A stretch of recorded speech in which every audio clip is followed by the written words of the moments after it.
The generous is sustained. The tale of Abdul-Rahman and his noble neighbor. A narrative of hospitality and divine providence. The protagonist of our story, Abdul-Rahman, resides in the Kingdom of Saudi Arabia, having made his home in the Al-Jif region for over 30 years. One afternoon, at precisely 3 o'clock, guests arrived at his doorstep, an hour usually reserved for rest, falling neither at the time of lunch nor dinner.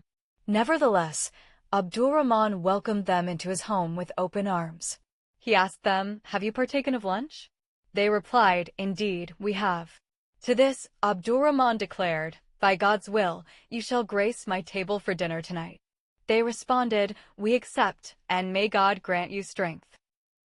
While Abdul-Rahman sat sharing coffee with his guests, he turned to his 10-year-old son and then addressed his visitors. "My son shall remain at your service until I return with your evening meal. I pray you consider this house your own." By this, he meant they were not mere guests, but masters of the house, a profound expression of quintessential Arabian hospitality. His guests replied, "May God bestow his blessings upon you." Abdul-Rahman possessed an aging vehicle, which he drove to the livestock market to purchase a prime sheep. He then proceeded to a local kitchen, a traditional establishment renowned for roasting, where the owners knew him well as a man of great nobility who frequently hosted gatherings. He gave them meticulous instructions on how the sheep should be prepared and seasoned, setting the time for 8 o'clock in the evening. After paying for the service in full, he returned to his home to sit with his guests. When the call for the evening Isha prayer echoed, Abdul-Rahman went back to the kitchen to collect the feast. He asked the cooks, "Is my dinner ready?"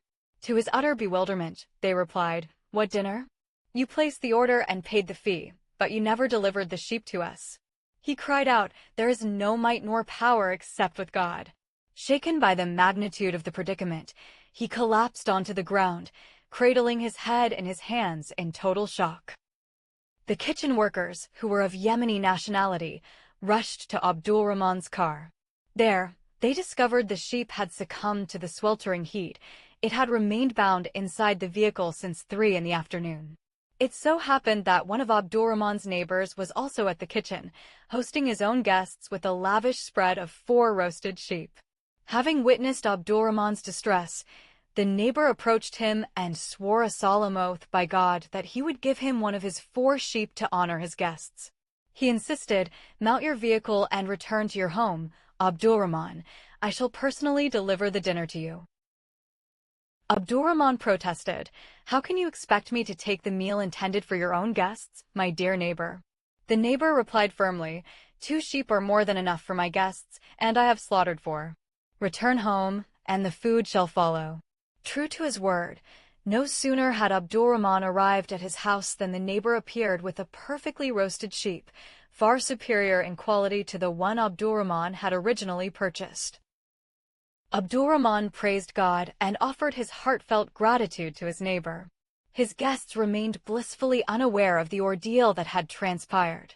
In popular folklore, there is a proverb that says, "The generous is sustained," meaning that when a man is truly hospitable, God and fellow men hasten to his aid.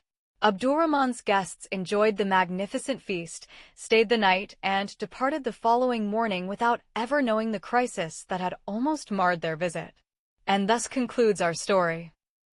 Lessons and insights derived from the story. Honoring the guest, Abdul-Rahman's unwavering adherence to the noble traditions of Arabian hospitality is evident in his insistence on providing a feast even when guests arrived at an unconventional hour. The proverb, "The generous is sustained," the story affirms that whoever strives to honor others and fulfill their needs, God will appoint for them those who will assist them in their times of distress and shield their dignity. The right of the neighbor and chivalry. The narrative highlights the noble role of the neighbor, who refused to let his friend's dignity be wounded in front of his guests, choosing instead to favor his neighbor over himself and share his own feast. Discretion in times of hardship.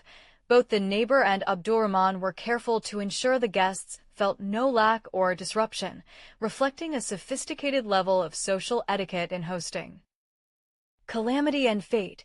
The death of the sheep was an unexpected trial, yet patience and seeking refuge in God, by reciting La Hawla wala quwwata illa billah, all might and power belong to God alone, opened the doors of relief through the intervention of a neighbor.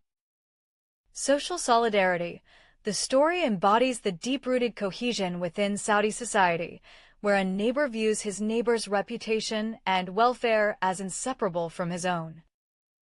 If you enjoyed the story, support us by liking and subscribing to the channel to see more.